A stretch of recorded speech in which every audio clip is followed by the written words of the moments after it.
Traditional meal prep includes making a large portion of a few items and breaking them into meals. When the meal prep is done, there are 7 containers of the exact same food that you eat every single day until it is gone. I don't know about you, but that sounds terrible to me. I'm a creative person who likes to experiment with food. I definitely do not want to eat the same exact food day after day. So how can we meal prep to make our lives easier but not eat the same foods every single day?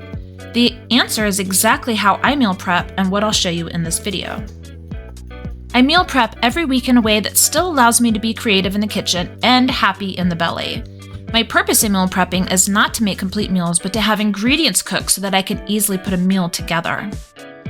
For example, today, I'll be baking whole potatoes. So this week I could serve baked potatoes with toppings, or I could chop them up and add them to tofu scramble, or I could roast them in a Diablo sauce. There's so many more ways I could use a baked potato. I'll also be preparing several other foods that can be incorporated into easy meals. Having cooked ingredients allows me to decide that day what I'd like to eat. I'm not the kind of person who can know what she's going to want to eat on Wednesday or Thursday, so this really works for me, and maybe you too. Meal prepping also allows me to save money on my groceries. When I have foods ready in the fridge, it prevents a last minute, oh my god, what are we going to eat? Let's go to the store and buy things. The first thing I prepped was potatoes. I love to have whole potatoes cooked and ready to go. A simple scrub, dry, poke a ton of holes, add oil and salt, and bake for an hour.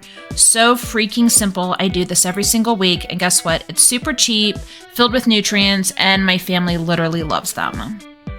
Moving on to beans. We love to eat beans in my family practically every single day. There are a variety of beans that we eat. Today I'm making a red bean. I've soaked these overnight. Once they're done soaking, I'm draining the water, covering with fresh water, adding salt, and cooking them covered for an hour.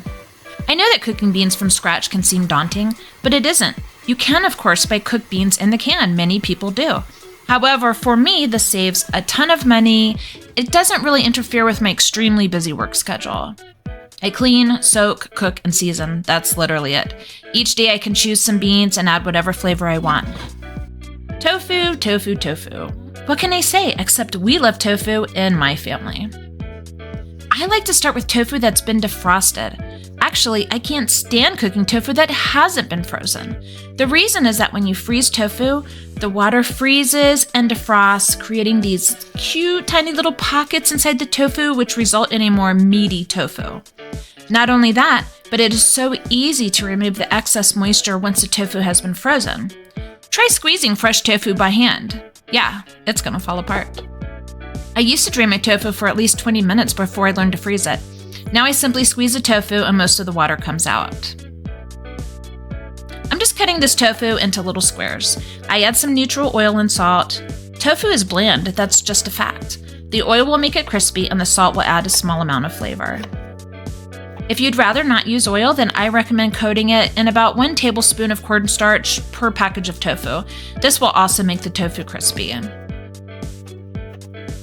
let me just add, the point of this video isn't for you to make exactly what I'm making today. You, of course, can make exactly what I'm making today, but the point of the video is just kind of to give you a different perspective on meal prepping. I find that meal prepping is just almost 100% of the time the same exact thing. You make these things, you make these cute little containers that all have the same food, and you eat the same thing day after day after day after day after day after day after day. That's not what I'm doing here.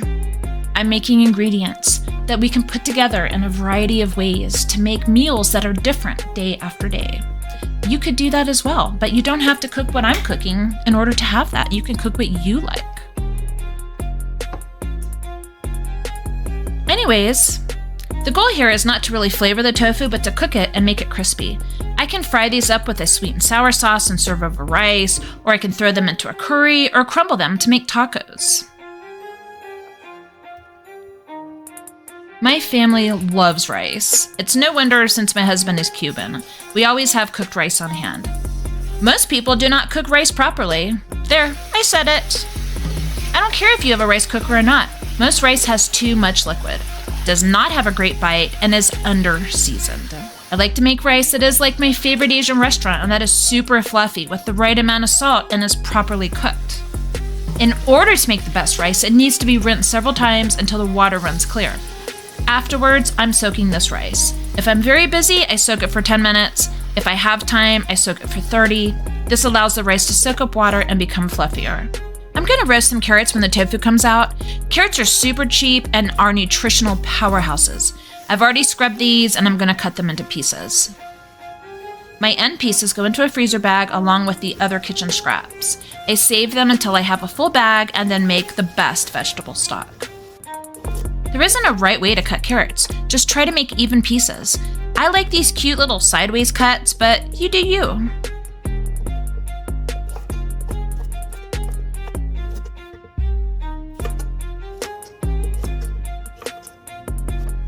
I like to add a little bit of neutral oil and salt to my carrots.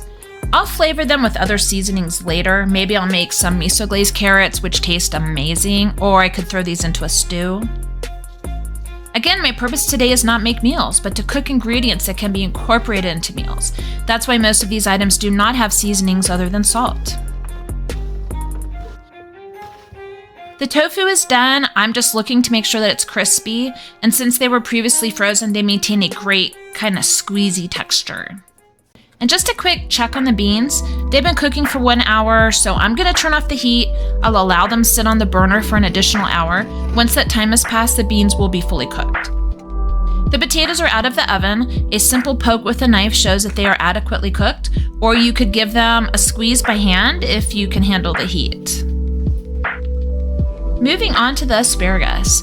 It's cheap in my area this time of year, so I buy a few pounds each week. More importantly, my youngest kid loves asparagus, and when your kid loves a green veggie, you should buy it often. I really like to buy the skinny asparagus stalks. The thicker ones tend to be stocky, woody, and pleasant. I do cut off the bottom 3 to 4 inches of the asparagus, which is the tough part. I think we all really like asparagus that is tender but crispy. Chewing on a dense piece of woody asparagus is definitely not pleasant. I put most of the ends into the freezer stock bag. I usually won't add a lot of greens because too many in the stock often results in a bitter flavor. And I'm just gonna blanch the asparagus. Later I can saute it with some butter and seasonings without it becoming overcooked. And it'll cook really fast this way since I've already blanched it. Moving on to some cheese sauce. My husband truly loves this sauce, and let me just say, just because we're vegan or plant-based doesn't mean we shouldn't enjoy flavor. I serve our meals with sauces almost every single day. Sauces can seriously change your enjoyment of meals. Today I'm making 2 sauces. Both are very easy to make, and they just require a blender. The flavors are both really incredible. They elevate whatever items they are paired with. The base of this cheese sauce is potatoes and carrots. It's truly wholesome and delicious. And my potato peels go into the freezer bag with the carrot ends and the chopped off asparagus parts.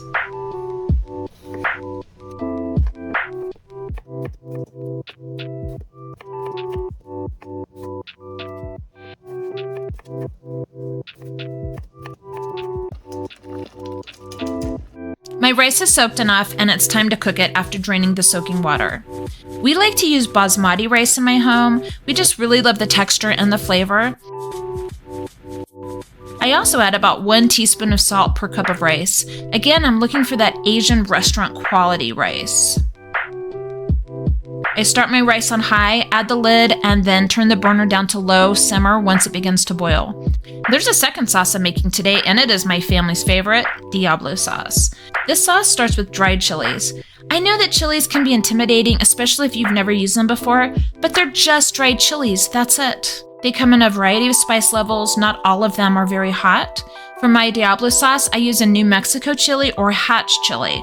I don't find the sauce to be spicy personally, but we all have our own spice meters. This New Mexico chili is pretty low on the Scoville scale, which means it isn't very spicy. I like to soak my dried chilies in boiling water for at least 5 minutes. This will allow them to blend better. You could remove the seeds if you like, but again, this isn't really a spicy sauce, so it doesn't really need it. Next, I'll prep some overnight oats. My family loves them. They're a great way to prepare brekkie the night before, and it comes together very quickly. Today I'm making my mocha chocolate oats. These are the ones that my family likes the most, and they are a favorite among coffee lovers. But you could make your own recipe. There's only a couple things to know when creating your own recipe for overnight oats. The most important is the oats to liquid ratio. I use a 1-to-1 ratio of oats to plant milk. In this recipe, I'm using 1 cup oats to 1 cup milk in each container. People don't always like the same consistency of oats. I like them thick, and this ratio works for me. But if you like thinner oats, you'd want to add at least another 1/4 cup of liquid in. The other thing to know is that overnight oats need at least 4 hours to soak up the liquids and become the texture that we enjoy. Other than that, add whatever fruit, sweetener, warm seasonings like cinnamon or cardamom, nuts, and whatever else you like.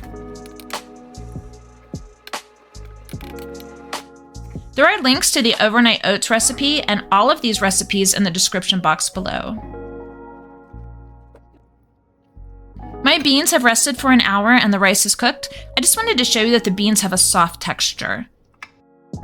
And check out this rice. It is so fluffy, which is 100% due to soaking the rice. It's literally a game changer. You guys should try it. I'm making a fruit salad. This is an easy way for my fam to get more fruit into their diet. I'm just cutting up fruit that is inexpensive. The grapes were on sale for $1.67 a pound.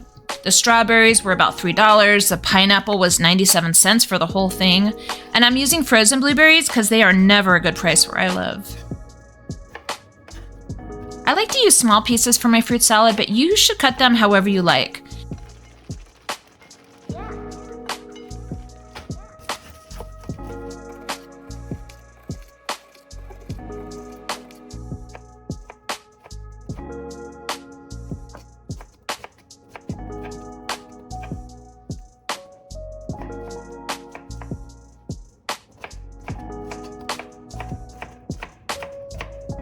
Afterwards, I make a quick sauce for the fruit. It's a mojito-inspired sauce containing maple syrup, lime juice, and mint. The salad is really delicious.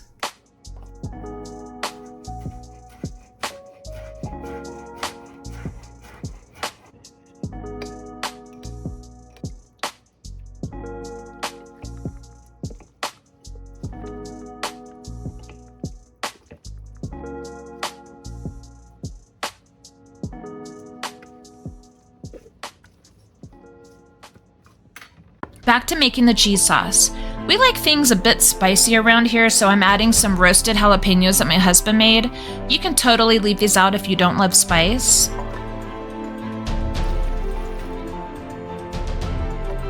The rest of the ingredients go into the blender along with cooked potatoes and carrots. I usually use the cooking water for added nutrients, but totally forgot this time. Anyways, the sauce is so delicious, and since it has no saturated fats, I never feel guilty about eating it. We add it to whatever we're eating, not just Mexican food, but potatoes or rice and tofu. It's literally good on almost every savory dish.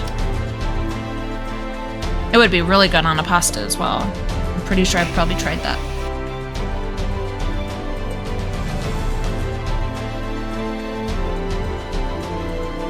And I'm going to finish the Diablo sauce. All of the ingredients go into a blending cup and are blended until creamy. Although I usually like to cook this sauce when I serve it, it's actually really delicious without being cooked. And we love it so much here, we add it on potatoes, tofu, rice, literally whatever our dinner is. The flavor is complex and amazing.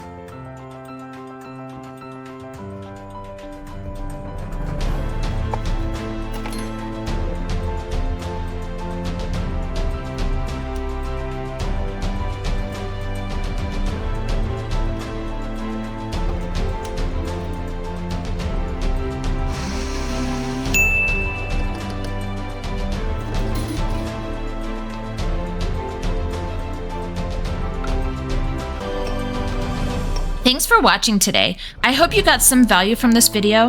Let me know in the comments what you do to save money on your grocery bill and how you like to meal prep. And if you want to see how I eat in a day, click here.